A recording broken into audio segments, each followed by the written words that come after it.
Leitura Bíblica Anual. Versão King James atualizada. Daniel 6. Então, pareceu bem a Dário nomear 120 sátrapas, vice-reis, para governar todo o seu reino.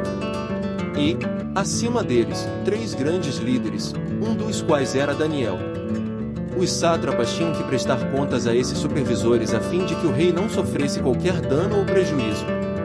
E aconteceu que, o mesmo Daniel foi tão notável entre seus colegas de liderança, e entre todo o colegiado dos sátrapas por suas qualidades extraordinárias, que o imperador planejava nomeá-lo para a função de governador-geral do seu reino.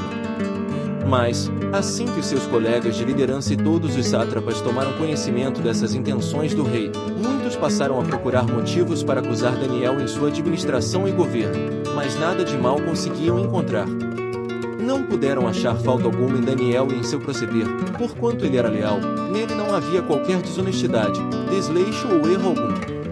Então eles concluíram e murmuraram entre si: nunca encontraremos algum motivo forte o suficiente para denunciarmos esse Daniel, a menos que seja algo relacionado à lei do seu Elá, Deus. Assim, aqueles supervisores e os sátrapas, de comum acordo, foram conversar com o rei, dizendo: ó rei Dário, vive para sempre. Eis que todos nós, supervisores reais, prefeitos, sátrapas, conselheiros e governadores estamos concordes em rogar que o rei deva baixar um edito ordenando que todo aquele que orar ou fizer petição a qualquer deus ou a qualquer ser humano nos próximos 30 dias, excetuando a tua pessoa, ó majestade, seja atirado sumariamente à cova dos leões. Agora pois, ó rei, se estás de acordo, emite o decreto e assina o edital, a fim de que o mesmo nunca mais seja mudado, conforme a lei dos medos e dos persas, que uma vez sancionada, não se pode revogar jamais. Então, diante do parecer daqueles conselheiros, o rei Dário deferiu e assinou o decreto. Assim que Daniel soube que esse decreto do rei havia sido proclamado, foi para casa, para o seu quarto, no andar de cima, onde as janelas davam para Jerusalém, e ali orou como costumava fazer cotidianamente, 3 vezes ao dia, ajoelhou-se, rogou e deu graças diante do seu Elá, Deus. Então aqueles homens se juntaram para investigar e descobriram Daniel orando, suplicando ajuda a Deus. E, mais que depressa, foram falar com o rei acerca do cumprimento do decreto real e argumentaram: tu não publicaste uma resolução real ordenando que nestes 30 dias toda pessoa que manifestasse um pedido a qualquer deus ou a qualquer ser humano, exceto a ti, ó rei, fosse atirado sumariamente à cova dos leões? Ao que o rei replicou: sim, este decreto está em pleno vigor, de acordo com a lei dos medos e dos persas, que não pode ser revogada. Então eles aproveitaram para fazer a seguinte comunicação ao rei: ora, pois Daniel, um daqueles exilados de Judá, não tem feito caso de ti nem das tuas ordens e do decreto que assinaste, muito ao contrário, faz as suas orações todos os dias, e 3 vezes ao dia. Ao ouvir tal notícia, o rei ficou profundamente consternado e resolveu salvar Daniel, esforçando-se até o pôr do sol a fim de encontrar uma maneira legal para livrá-lo. Contudo os homens foram unânimes em insistir: ó rei, lembra-te bem, que conforme a lei dos medos e dos persas, nenhuma determinação real ou edito assinado do rei poder ser alterado ou descumprido. Então o rei deu ordens, e eles prenderam Daniel e o jogaram na cova dos leões. O rei, contudo, encorajou a Daniel, dizendo: que Elá, o teu Deus, a quem serves todos os dias, haverá de te livrar. Em seguida, taparam a cova com uma pedra, e o rei a selou com o seu anel selo e também com os anéis dos seus nobres, para que a decisão sobre Daniel não pudesse ser modificada. Depois o rei dirigiu-se para o seu palácio e passou a noite em jejum, e não permitiu que fossem trazidos à sua presença qualquer instrumento de música, e o rei não conseguiu conciliar o sono durante toda aquela noite. Logo ao raiar do dia, o rei se levantou e correu em direção à cova dos leões. Quando ia se aproximando da entrada da cova, chamou o nome de Daniel com grande sofreguidão e tristeza: Daniel, servo de Elá, o Deus vivo, será que o teu Deus, a quem tu serves diariamente, pôde livrá-lo dos leões? E então ouviu-se a voz de Daniel que respondeu: ó caro rei, vive para sempre, eis que o meu Deus enviou o seu anjo, e este fechou a boca dos leões para que não me ferisse. Pois Elá, Deus, considerou-me inocente aos seus olhos. E, de igual modo, porque jamais cometi qualquer fraude ou delito contra o Senhor, ó majestade, E diante do que acontecera, o coração do rei muito se alegrou. Em seguida, o rei ordenou que tirassem Daniel da cova, e testemunharam que não havia nenhum arranhão ou qualquer outro ferimento em todo o corpo de Daniel, pois ele havia confiado, continuamente, em seu Deus. Entre mentes, por ordem expressa do rei, todos os homens que tinham acusado Daniel foram lançados na mesma cova dos leões, junto com as suas esposas e filhos. E, antes mesmo que pudessem chegar ao fundo da cova, os leões os atacaram e despedaçaram todos os seus ossos. Mais tarde, o rei Dário escreveu aos homens de todos os povos, nações, línguas e culturas em toda a terra nos seguintes termos: Shalom, paz e prosperidade. Eis que edito um decreto para que em todos os domínios do império, todas as pessoas temam e reverenciem o Deus de Daniel. Porquanto ele é lá, o Deus vivo, e permanece para sempre, o seu reino não será jamais destruído, e o seu domínio nunca terá fim. Elá, Deus, livre e salva, só ele realiza sinais miraculosos e maravilhas nos céus e em toda a terra. Foi Elá, Deus, quem livrou Daniel do poder dos leões selvagens. E assim, Daniel prosperou grandemente durante o império de Dário, e mais tarde, também no reinado de Ciro, o persa. 2 Pedro 3.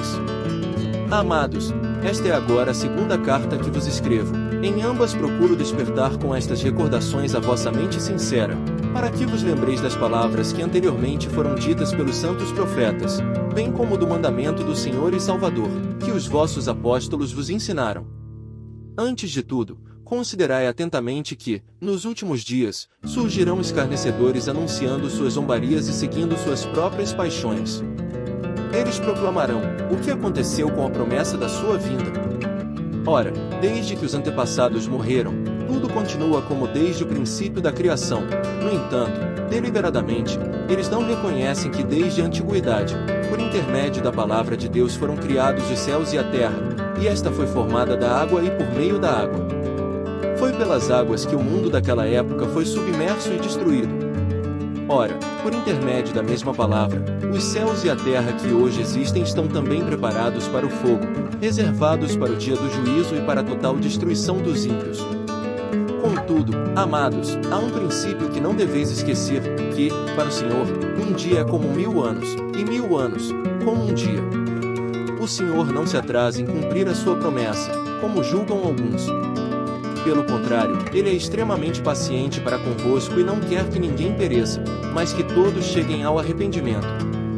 Entretanto, o dia do Senhor virá como ladrão, no qual os céus desaparecerão ao som de um terrível estrondo, e os elementos se desintegrarão pela ação do calor. A terra e toda a obra nela existente serão expostas ao fogo. Ora, se tudo o que existe será assim aniquilado, que espécie de pessoas é necessário que sejais? Pessoas que vivem em santidade e piedade, aguardando o dia do Senhor e apressando a sua vinda.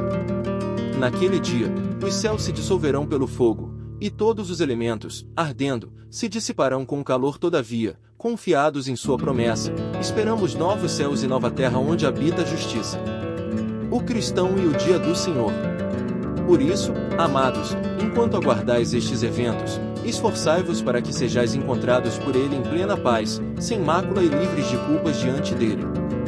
Considerai que a longanimidade do nosso Senhor é uma oportunidade para que possais receber a salvação, assim como o nosso amado irmão Paulo também vos escreveu, de acordo com a sabedoria que Deus lhe concedeu. Ele escreve do mesmo modo em todas as suas epístolas, discorrendo nelas sobre esses assuntos, nas quais existem trechos difíceis de entender, os quais são distorcidos pelos ignorantes e insensatos, como fazem também com as demais escrituras para a própria destruição deles. Sendo assim, amados, estando bem informados, guardai-vos para que não sejais conduzidos pelo erro e sedução dos que não têm princípios morais, vindo a perder a vossa segurança e cair. Antes, crescei na graça e no conhecimento de nosso Senhor e Salvador Jesus Cristo. A Ele seja a glória, agora e no dia eterno. Amém. Salmos 119, versículos 129 a 152. Os teus testemunhos são admiráveis, por isso minha alma a eles obedece com alegria. A exposição das tuas palavras ilumina e dá entendimento aos inexperientes. Abro a boca e suspiro, ansiando por teus ensinamentos. Volta-te para mim e tem misericórdia de mim, como sempre fazes aos que amam sinceramente o teu nome. Firma meus passos em tua promessa e não permitas que mal algum me domine. Livra-me da opressão dos homens, para que eu guarde teus preceitos. Que tua face se ilumine sobre o teu servo, e ensina-me os teus decretos. Meus olhos vertem torrentes de lágrimas por não se guardar a tua lei. Justo és, ó Senhor, e corretas são todas as tuas decisões. Promulgaste com justiça as tuas prescrições, e com plena fidelidade. Meu zelo me consome, pois os meus adversários desdenham das tuas palavras.